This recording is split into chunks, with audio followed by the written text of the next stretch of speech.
bizarre en période de poiscaille, parce qu'en période de poisson, les gens ils préfèrent, tu vois, se laisser emporter par certains vents, certains logos, certaines expressions dont ils ont besoin pour comprendre certaines rêveries dans lesquelles ils s'enfoncent. Besoin d'expression, lune en lion, derrière des rêveries, donc c'est des rêveries qu'ils vont mettre en avant et soleil en poisson. Tu vois, c'est dans le ciel. Hein, quand tu parles de la lecture du ciel, tu ne peux mentir à personne. Les gens, ils vont te check tout de suite, sinon. Ah, et les gens, ils connaissent l'art tu vois, l'art du logos des étoiles. Parce que les gens, ils savent qu'ils sont des stars, mais ils savent pas comment l'articuler à l'extérieur. Tu vois.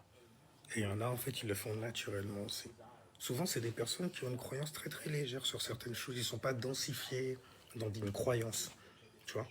Ils croient parce que certaines choses se manifestent devant eux, devant leurs yeux. Et tel le roi qui luit dans la lune en ce moment, lune en lion. Ils mirent comme ça, ils se disent, c'est évident, j'en suis conscient. Je suis éveillé dessus. Oh, éveillé. Et ensuite, la lune passera en vierge. Non seulement ils vont mettre leur éveil, mais ensuite ils mettront leur réflexion sur certaines choses sur lesquelles ils se sont éveillés. Parce que lune en lion, ils ont eu besoin de cet éveil-là.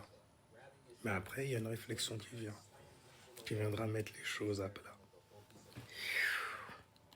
Histoire d'avoir de la légèreté dans nos mouvements mercuriens, dans nos mouvements de pensée, la manière dont on les communique.